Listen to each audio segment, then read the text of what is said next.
오늘 제가 에베소서 1장 15절을 읽었는데, 그럼 제가 이 동산교회 와서 처음 설교한 것이 에베소서 1장 1절부터 14절 말씀입니다.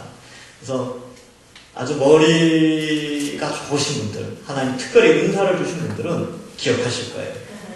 근데 보통은 다 기억 못하십니다. 못한 거에 다 기억 못하시고 앞에 내용이 뭐였지라고 하실 수 있는데, 이렇습니다. 하나님을 찬송해야 된다. 왜 찬송해야 되냐면 성부 하나님께서 우리를 창세전에 예정하셨고 우리를 부르셨다. 그리고 부르셔서 자신의 아들들로 삼아주셨다. 그러니까 찬송해야 됩니다. 그 내용이 있었고요. 두 번째로는 우리가 그렇게 하나님의 자녀가 되기 위하여서 예수님이 십자가에 달려 피 흘려 죽으셨습니다.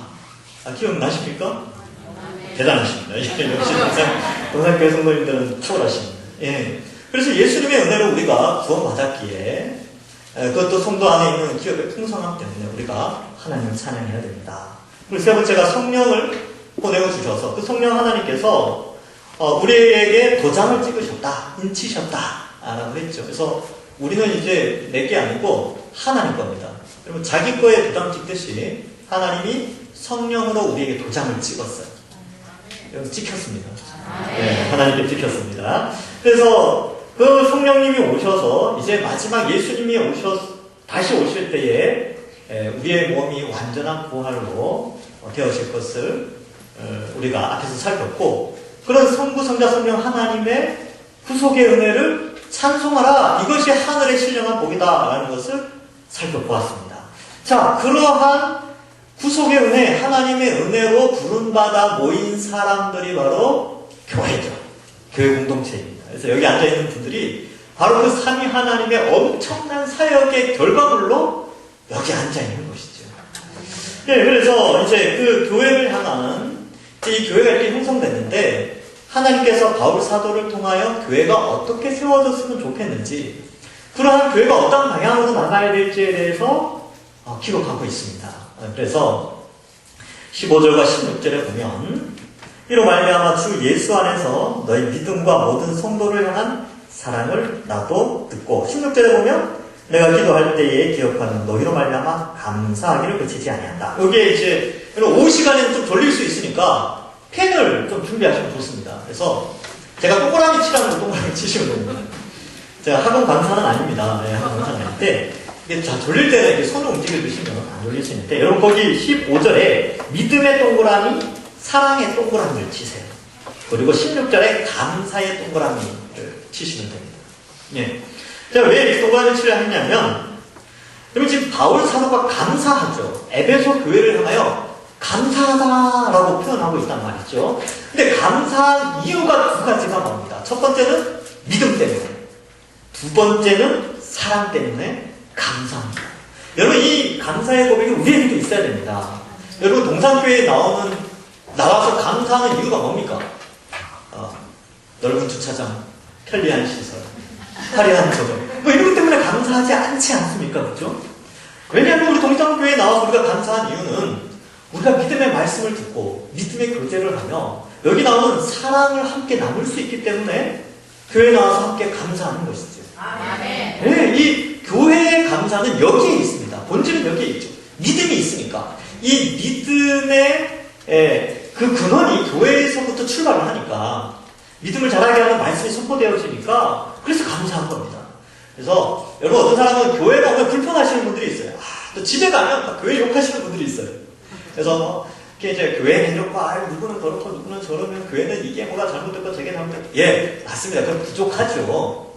눈에 보이는 것을 보면 부족한데 믿음을 가지고 우리가 좀 평가할 수 있어야 됩니다. 믿음이 있다면 뭐가 안 좋고 뭐가 안 좋고 이것도 안 좋고 저 사람도 안 좋고 이런 시설도 안 좋고 또 뭐 저 사람이 마음에 안 들고 하지만 교회에 믿음이 있다면 그것이 감사의 제목입니다. 이 세상에 완전한 교회가 어디 있겠습니까? 저도 완전하겠습니까? 부족하죠. 저희 부족하면 제 아내한테 물어보십시오. 네. 쭉 이야기 해줄 겁니다. 예. 그러니까 누구도 완전한 사람이 없습니다. 그렇죠? 그러니까 사람 보면 불평하게 돼 있어요. 그런데 교회는 믿음을 봐야 됩니다. 우리 안에 믿음을 자라게 하는 진리의 말씀이 동산교회에 있는가? 있다면 감사하시면 돼요. 그래서 이게 감사하면 전도할 수 있습니다. 교회가 싫으면 전도 못해요. 교회 안에 다른 사람이 싫으면 전도 못합니다. 야, 내가 너 진짜 사랑하는데 저쪽 교회 가라. 그러지 우리 교회 오란 말 안 해요. 교회가 싫으면. 근데 교회가 감사하고 교회 안에 진짜 믿음이 있다고 생각을 한다면 우리 교회 왔으면 좋겠다. 네가 우리 교회만 오면 믿음을 가질 수 있을 텐데 야, 우리 교회 꼭 왔으면 좋겠다. 이런 마음이 든다는 것이죠. 그래서 앞에서 전도하십시오 전도하십시오 이렇게 해도 잘 안 되는 이유가 뭐 동산교회 믿음이 있나? 라고 의심해버리면 전도를 못해요. 근데 우리 동산교회만 오면 구원받을 수 있다. 어떠한 사람이라도 아무리 타락한 영혼이라도 동산교회만 오면 이 말씀 듣고 구원받을 수 있다. 이 확신이 있으면 전도할 수 있습니다. 이 믿음이 있으면 전도하는 것이죠. 자, 그래서 에베소 교회는 이게 있었어요. 그러니까 바울이 얼마나 감사했을까요?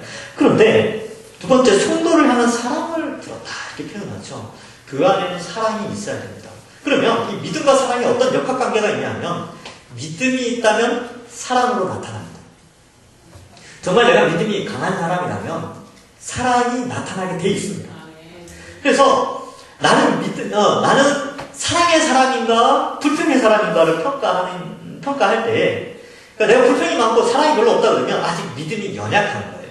그러니까 믿음이 없다라기보다는 믿음이 좀 아직 좀 더 자라야 됩니다. 근데 믿음이 강한 사람은요, 어쨌든 사랑을 베풀고 섬기고 교회 안에서 막 시키지도 않았는데 막 좀 더 할 것이 없나? 자신의 에너지와 또 경제적인 것들 또 시간을 투자해서 성도들을 섬기기 시작하는 것이죠. 여러분 자식들 사랑하시죠? 네, 자식 안 사랑하는 부모는 없습니다. 네, 당연한 것이죠. 근데 자식 사랑할 때 어떻게 합니까? 시간 투자하죠? 물질 투자하죠? 육체적인 에너지 투자하죠? 왜 그렇게 사랑하지 않습니까? 그죠? 교회도 마찬가지입니다. 우리가 한 가족이기 때문에 이 사랑이 교회 안에 있다면 그 교회는 감사할 수 있는 교회입니다. 우리에게 그런 모습이 있습니까?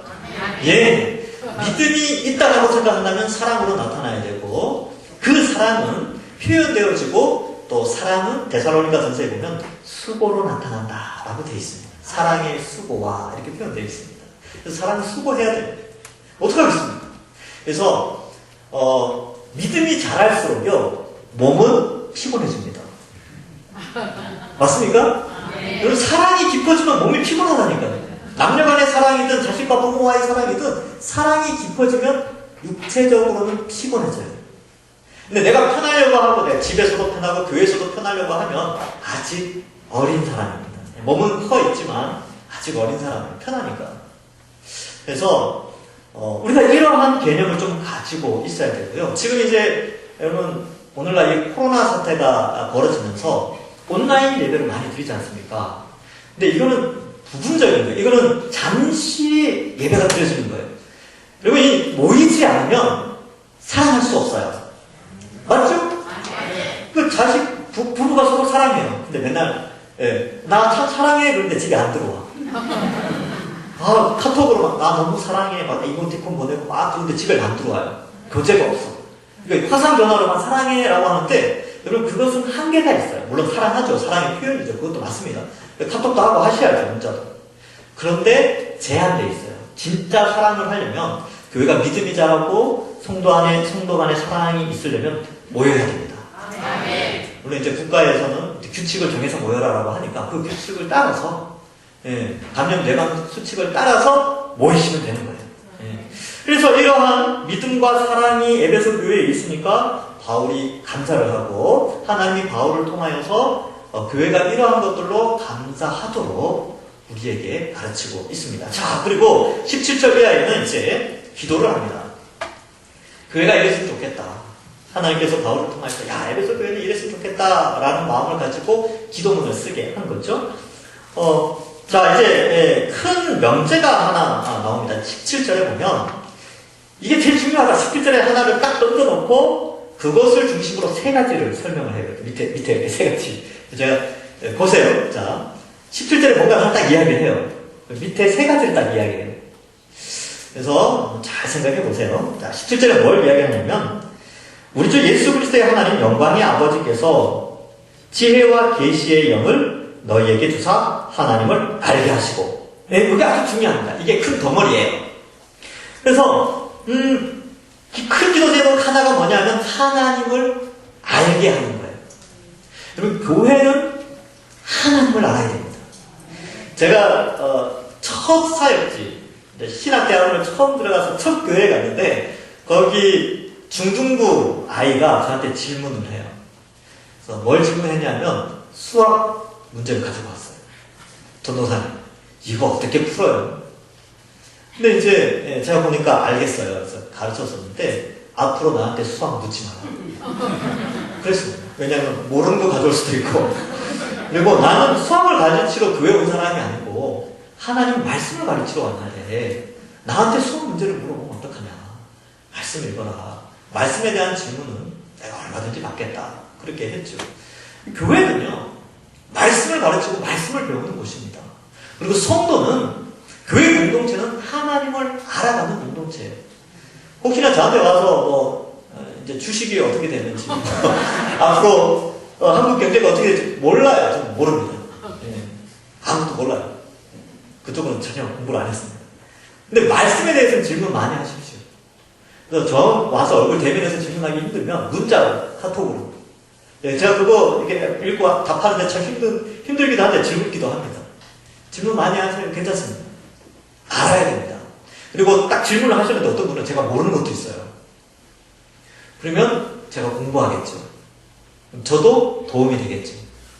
그래서 철이 철을 날카롭게 하듯이 사람이 친구의 얼굴을 빛나게 한다는 것처럼, 말씀처럼 질문을 많이 하시면 저도 잘하고 여러분도 말씀을 알아가서 잘하게 됩니다. 자, 어쨌든 이 명제는 이제 17절에 아주 중요한 핵심은 하나님을 알게 하시고요. 근데 조건이 있죠, 앞에. 지혜와 계시의 영을 너희에게 주사. 이 지혜와 계시의 영은 성령이죠. 성령 하나님을 지혜와 계시의 영으로 표현합니다. 그러니까 우리가 하나님을 알려면 성령을 통하여서 알아가야 되죠. 근데 성령은 어떻게 역사하냐면 성령은 성경을 통하여 역사하십니다. 성경을 읽을 때에 성령이 역사하셔서 하나님을 알게 하시는 것이죠. 그래서 여러분 성경 읽기 전에 꼭 기도하셔야 됩니다. 성령 하나님께서 지혜를 주셔서 성경을 잘 깨달을 수 있게 해달라고 기도하셔야 돼요. 제가 고등학교 때 이 한문 선생님이 계셨습니다. 한문. 그분이 이제 수능, 제 딸이 이제 학력고사였는데 학력고사 문제를 내는 아주 탁월한 유학자였어요. 한문에 탁월하신 분. 근데 이분이 예수님을 안 믿는데 성경을 몇 번 읽었대요. 그리고 이제 고등학생은 성경을 일독하지 않지 않습니까? 보통 이제 학교 공교육이 이제 학력고사, 지금 이제 수능이죠. 수능 중심으로 가기 때문에 고등학생들한테 성경 1년에 일독하라고, 성경 일독하라고 이렇게 좀 쉽지 않아요. 수업 시간 되면 성경 다이어공사 손 들어봐. 누가 손 듭니까? 고등학생들이 공부하기 바쁜데. 그래서 이제 이야기를 하시는 거예요. 그러면서 자기가 성경을 몇 번 읽었는데 비판하기 시작하는 거예요. 성경이 이거 잘못됐고, 이거 잘못됐고, 이거 잘못됐고. 제가 이제 나중에 보니까, 성령이 함께 하지 않는 성경 지식은 성경을 믿지 않게 되는, 성경을 오히려 비판하는, 그렇게 되는구나. TV에 나와서 막 성경 몇 번 읽었는데 성경 비판하는 사람들 있죠? 그들에게는 지혜와 계시의 영이 없기 때문에 그렇습니다. 그래서 성경을 깨닫는 것은 지혜와 계시의 영이 성령이 그에게 임할 때에 우리 지성과 감정과 의지가 변화되어져서 성경을 이해하게 해주십니다.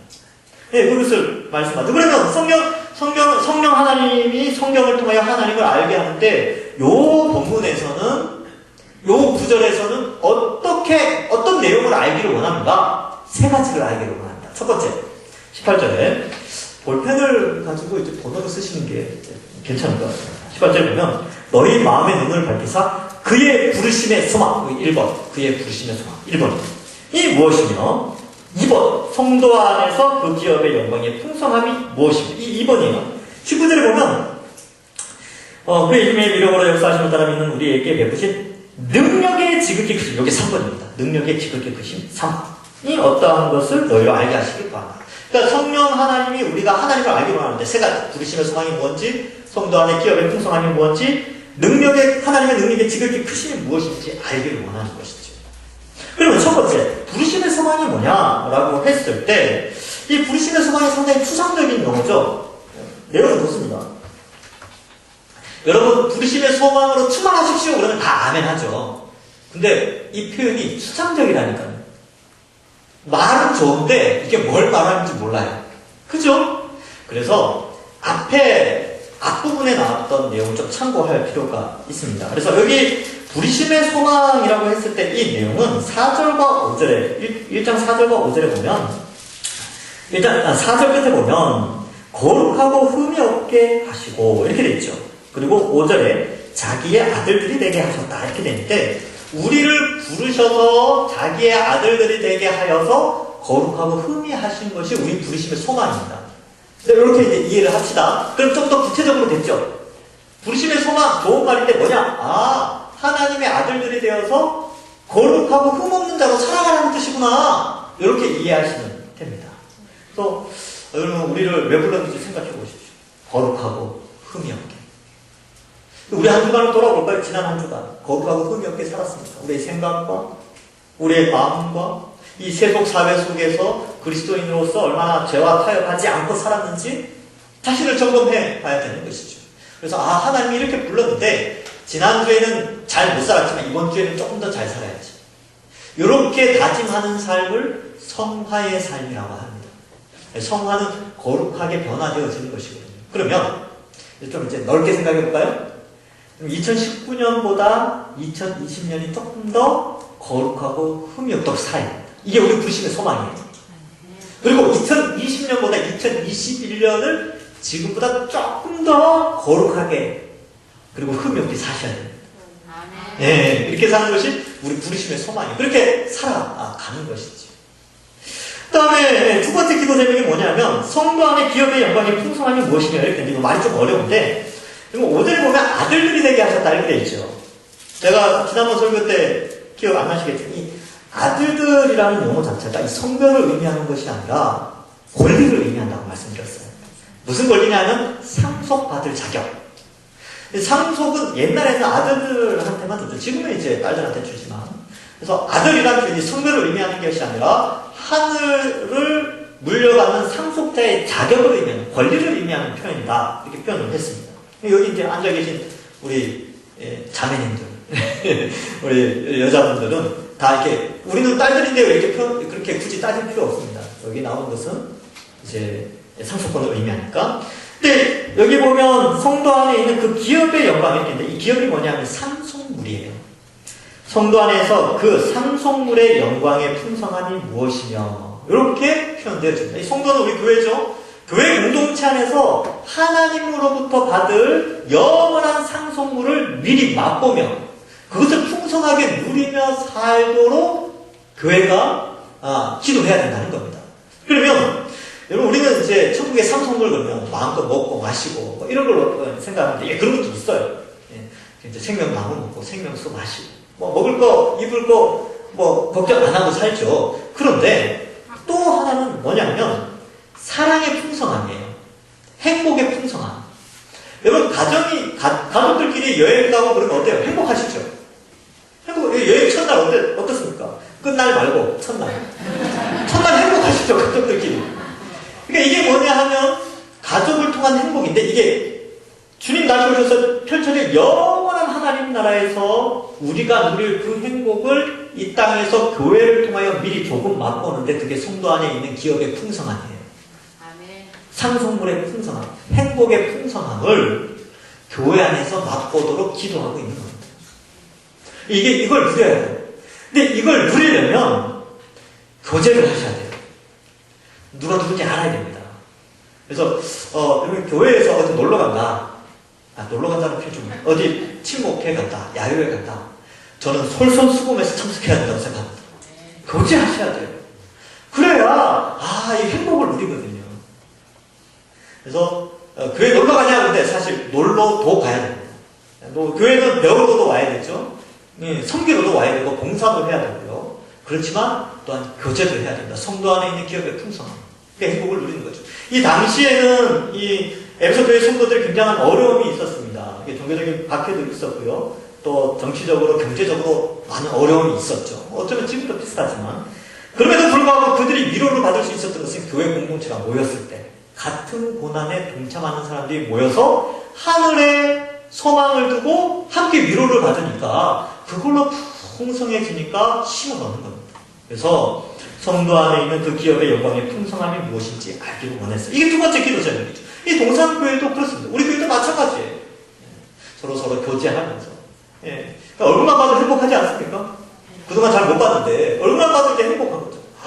아유, 예, 어떤 얼굴만 봐도 막 눈물이 날 정도로 그런 분들도 있습니다. 19절에 이제 세 번째죠.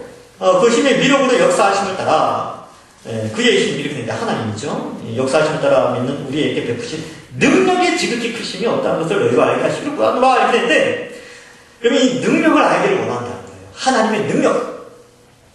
여러분 하나님의 능력을 알기를 원합니까? 아멘 하는데 이제 능력이 뭔지 잘 모르시죠. 근데 설명해놨어요. 20절 이하의 내용이 능력을 꾸며주는 절입니다. 이게 이제 뭐 영어 성경인데 보면 관계 대명사 그래서 앞에 명사를 꾸며주는 절 해서 명사가 능력이에요. 이게 뭐라고 되는데 하여튼 20절부터 23절까지는 19절에 나오는 능력이라는 단어를 꾸며줍니다. 설명해주는 거예요. 그러면 하나님의 능력이 뭐냐? 저는 이렇게 생각했습니다. 야, 예수님 믿고 하나님 능력 그러면 막 병 고치고 막 기적을 행하고 뭐 신비한 현상을 보고 그죠? 만사형통하고 잘 되고 잘 먹고 막 그렇게 되는 게 능력인 줄 알았는데 그게 능력이 아니라고 표현할 수가 없어요. 아니라고 표현할 수 없는데 그러나 성경에서 정말 우리가 알기를 원하는 하나님의 능력. 또 이래서부터 해서 야, 하나님의 능력이면 홍해를 가르고 천사들이 나타나고 또 뭐죠? 하여튼 뭐 불말이 보이고 막 그런 건 줄 알았는데 그게 아니고 하나님의 능력의 절정 최고의 능력이 나타나는데 그것이 20절에 보면 그의 능력이 그리스도 안에서 역사하사 죽은 자들 가운데 다시 살리시고 하늘에서 자기의 오른편에 앉히사. 세 가지를 설명합니다. 능력이 뭐냐면 예수 그리스도의 십자가, 그리고 그의 부활, 그의 승천으로 말미암은 그의 통치. 이 세 가지가 하나님의 가장 강력한 능력으로 이 시대에 나타났다는 것이죠. 여러분, 십자가가 능력이에요.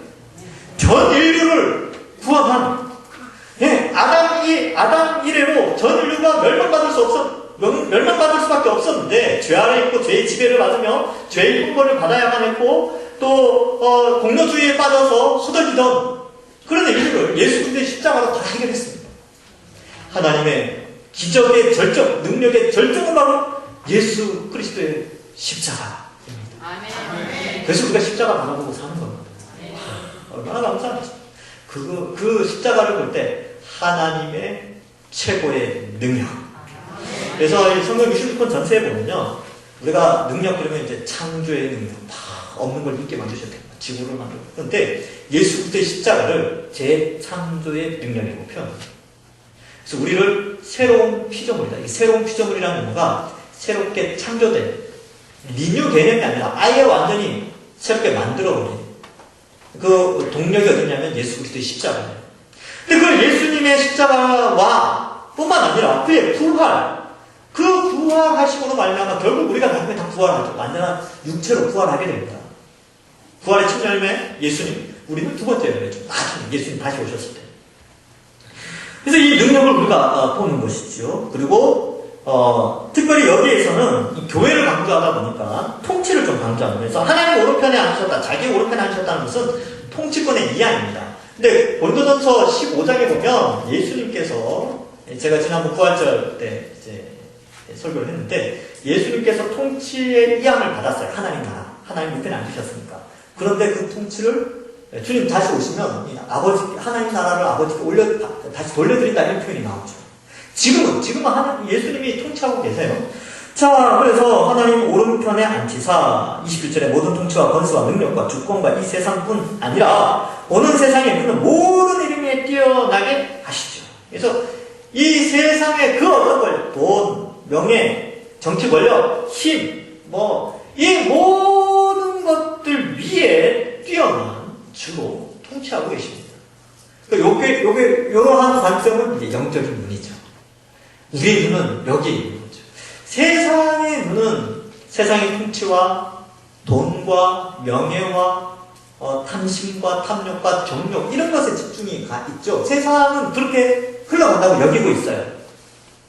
근데 우리는 이 모든 세상의 그 어떤 권력과 힘과 그것 위에 예수님이 이 세상, 이 지구에 있는 모든 온 우주의 질서를 유지하시고 통치하고 계신다는 사상, 이 눈을 우리에게 보여주고 있습니다. 그래서 감사하죠. 여러분, 우리가 믿는 예수님이 이런 예수님인데 믿을만 하지 않습니까? 네, 돈보다 더 괜찮죠? 야, 이제 돈과 비교한 것 자체가 이미 신성모독일 수 있는데, 왜냐하면 요즘 워낙 이 돈의 미력을 강하게 여기고 있기 때문에. 예수님이 오죽했으면, 여러분, 예수님이 33년 사시면서, 그리고 3년간 공생에 사시면서 하신 말씀이 얼마나 많았겠습니까? 그런데도 오셔서 그 많은 말씀 중에 하나님과 돈과 동시에 섬길 수 없다. 한 사람이 두 주인을 섬길 수 없다라고 할 만큼 돈의 미력을 2000년 전에 말씀하셨는데, 지금은 더 하죠. 지금은 이제 자본주의 사회고 신분사회가 없어졌으니까 누구나 돈에 대해서 관심을 가지고 획득할 수 있고 축적할 수 있는 사회이기 때문에 더 돈에 집착하는 사회가 되었습니다. 그러니까 이러한 시대에 우리가 예수님이 더 뛰어나시다. 이 개념을 명확하게 하셔야 됩니다. 그래야 가난한 분들도 복음으로 받아들이고 부유하신 분들도 복음으로 받아들여서 교만하지 않고 가난하신 분들은 낙심하지 않아요. 네, 이렇게 되는 거죠. 그래서 복음이 가난한 자나 부한 자에게 동일하게 복음이 되는 겁니다. 자, 그래서 여기 보면 이제 22절에 보면 이렇게 나와있죠. 또 만물을 그 발 아래에 복종하게 하시고 통치하신다는 거예요. 발 아래에 복종한다는 건 통치하는 거예요. 그를 만물 위에 교회의 머리로 삼으셨다. 여러분 궁에 가보셨습니까? 경복궁, 군정전 이런 데 궁에 가보시면 왕이 앉은 자리가 있죠. 근데 이제 벼슬을 하는 사람들이 그 밑에 있는데 왕의 자리가 굉장히 높습니다. 그리고 그 밑에 정승들이 사극에 보면 이렇게 머리를 숙이지 않습니까? 근데 그 머리 위치랑 왕의 발 위치랑 비슷해요. 그래서 발 아래에 통치한다는 개념이 있습니다. 그래서 예수님께서 만물을 그의 발 아래 두셨다라는 말은 만물을 지금 왕으로서 다스린다는 개념입니다. 네, 대단하죠. 우리 예수님이 이런 분입니다. 그런데 멋진 표현이 나오는데 그를 만물 위에 교회의 머리로 삼으셨느니라. 교회는 그의 몸이니. 네, 교회가요 발 아래에 있는 만물을 다스리는 그리스도의 몸이래요. 그러면 교회 아래에 만물이 있는 거죠. 교회가 만물을 다스리고 있습니다. 지금 이미. 그래서 이 개념을 잘 모르면 좀 오해하실 수 있는데, 여러분 하나님 나라가 이미 이 땅에 임했습니다. 그러나 아직 완성되진 않았어요. 그래서 이걸 성취되었지만 완성되지 않았다 이런 표현을 합니다. 그래서 성취된 요소들이 나타나고 완성될 요소들은 미래적인 거예요. 이거는 이제 주님 다시 오시면.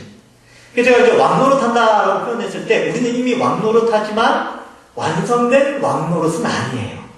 네, 아시겠죠? 그래서 이미 왕노릇하는 요소가 뭐냐 하면 그리스도를 머리로 하여 교회가 이 만물을 통치하는 것입니다.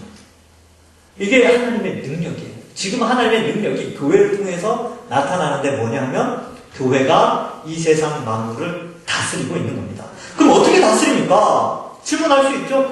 제가 볼 땐 교회 별거 아닌 것 같은데, 이 지역 사회 속에서 이렇게 동산교회 보니까, 뭐 별거 아닌 것 같은데요? 이렇게 생각하시는데, 성경에서 교회의 통치는 두 가지로 오늘은 시간이 많이 지났으니까. 첫 번째는 복음 전파입니다. 영혼 구하는 통치예요. 네, 통치, 다스림이죠. 그래서 복음을 전해서 영혼을 구해오는 역할을 교회만 할 수 있죠. 교회가 일을 하는데 이것이 예수님이 머리로 한 교회의 통치의 방식입니다. 복음을 전해서 영혼 구원하는 것. 이게 통치의 방식이고, 두 번째는 사물을 재정의하는 겁니다.